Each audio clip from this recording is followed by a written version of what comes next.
لە نێوەندی درێژەکێشانی قەیرانی سیاسی عێراق و هاوکاتی بێهیوایی خەڵکیش بەدەسەڵاتدارانی وڵاتەکە عێراقیەکان ڕۆژی 12 مانگی 5 دەچنە سەر سندوقەکانی دەنگدان بۆ هەڵبژاردننی نوێنەرەکانیان بۆ پەرلەمانی وڵاتەکە. سیرینی ئەندامی پەرلەمانی عێراق لەسەر لیستی پارتی دیموکراتی کوردستان میوانی کورد کۆنەکشنە. کاکسیروان سەرەتا سوپاس بۆ ئامادەبوونت لێرە. پرسیارێکی یەکەمیشم کاکسیروان ئەوەیە ئایا تۆ خۆت چی هیوایەکت بەم هەڵبژاردنە هەیە؟ بەحقیقەتە من لە میانەی ئەو ئەزمونێ ڕابردوو کە ئەندامی پەرلەمانی عێراق بووین و سەرۆکی لیژنەی پەروەردە بووم لەوێ تێخوێندنەوەی خۆم بۆ عەقڵێتی حکومڕانی لە عێراق و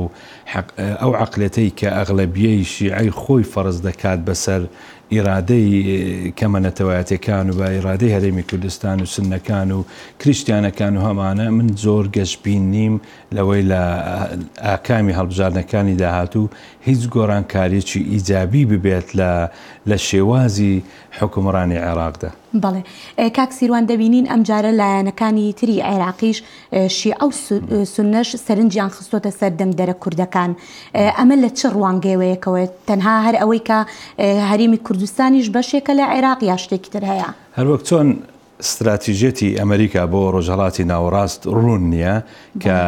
وڵاتانی تر وەکو اتحاد سۆڤێت وەکو رووسیا و تورکیا و ئەمانە و ئێران ئەم هەڵەیان قۆستۆتەوە و لەبەر ئەوەی کە کوردیش لە ناوماڵی خۆی یەکریز نییە ئەو لایەنە سیاسیانە کە نەیاری کوردن کە ئەتوانم بڵێم دوژمنی سەرسەختی مافەکانی خەڵکی هەرێمی کوردستانن ئەو بۆشایەیان قۆستۆتەوە بەداخەوە خەڵکانێکی لاواز هەڵپەرست ئینتیهازی دوور لە قیم و بنەما ئەخلاقیەکان و بەرژەوەندەکانی خەڵکی هەرێمی کوردستان چوونە لەگەڵ ئەو خەڵکانە خۆیان هەڵبژاردووە خۆیان کاندید کردووە بۆیە ئەم هەڵەیان قۆستۆتەوە ئەمەش بە دڵنیاییەوە لە بەرژەوەندی خەڵکی هەرێمی کوردستان نابێت. باشە کاکسیروان وەکو دەزانین ئەگەر لەوێشە ینی لەسەر لیستەکانی ئەوانیش کوردێک بچێتە پەرلەمان ئایا لە کۆتاییە ئەمە هەر لە بەرژەوەندی کورد نابێت لە پەرلەمانە؟ من پێم وانێ لە بەرژەوەندی کورد ببێت چونکە ئێمە کە نوێنەرانی ڕاستەقینەی خەڵکی هەرێمی کوردستان بووین بە هەموو لایەنە سیاسیەکانەوە ئەو جارێگان بە ئێمە نەدەدا ئیرادەی خۆمان مافەکانی خۆمان بەرگری لێ بکەین ئەوەی کە لە دڵ و دەروونمانە ئەوەی مافی دەستوری خۆمانە تەعبیری لێ بکەین و داوای لێ بکەین و جێبەجێ بکەین چ جای کە کەسێک دەستەمۆ بێ و لە ژێر لە چوارچێوەی بەرنامە و پایڕە و پرۆگرامی ئەو لایەنانە بێت کە دوژمنی سەرسەختی هەرێمی کوردستانن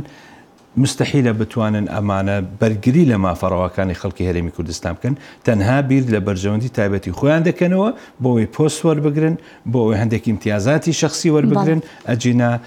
ئەگەر لایەنە سیاسەکانی کوردی کە هەڵگری پەیامی ڕاستەقینەی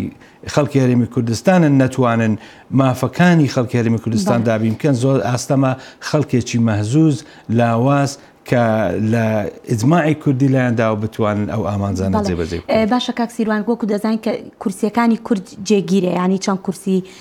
دەهێنن دیارە ئایا ئەمە هیچ گۆڕانکاریەک ئەکا بۆ کوردەکان یاخود زیاتر گۆڕانکاریەکە دەکەوێتە سەر ئەو هاوپەیمانێتی کە لە پاش هەڵبژاردنەوە دروستیەکەن؟ کورسەکانی ئێمە تاکو ئێستا ئێمە 120 بوون 64 کورسیمان هەبوو بە هەموو بەهەر 5 لایەنە سیاسیەکان بەڵام ئەو جارە لەوانەیە کەمتریش ببێت لێرە شتێک زۆر گرنگە بەپێی دەستور بەپێی ئیتیفاقی تێکرای لایەنە سیاسیەکان لە 2005 کەوا دەبی هەموو شتێک لە عێراق بە تەوافق ببێت هەموو بڕیارەکان هەموو مادە دەستوری و یاسایەکان دەبی ڕەچاوی مافەکانی کەمەنەتەوایەتیەکان بکرێت ئەگەر ئەوەی ئێمە دەیبینین نەماوە کە ئەو تەوازنە نەماوە ئەو ڕێزگرتن لە ماف و لە ئیرادەی خەڵکی هەرێمی کوردستان و کەمینە سونەکان و کریستیانەکان و هێزدەکان ئەمانە نەماوە پێم وانە بتوانێت حکومڕانیەکی باشتر دروست ببێت لە مەرحەلەی داهاتوو. بەڵێ کاکسیروان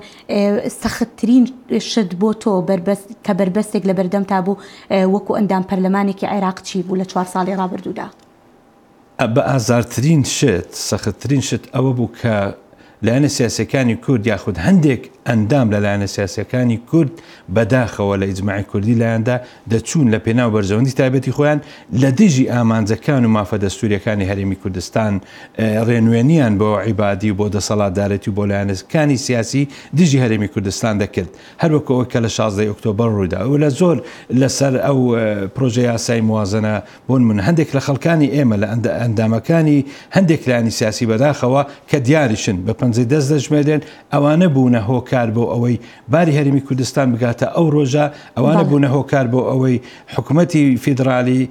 حەسار یاخود ئابروخە بخاتە سەرقوتی خەڵکی هەرێمی کوردستان موچە و ڕێژەی مافی دەستوری هەرێمی کوردستان ڕابگرێت و ئەم حەسارە لەسەر خەڵکی هەرێمی کوردستان دامنێت بەداخەوە ئەمە بۆم ئێمە بە ئازارترین شت بوو لە خلالی ئەو دەورەی ڕابردوودا. سپاس سیروان سیرینی ئەندامی پەرلەمانی عێراق. زۆر سپاس بۆ ئێوەش.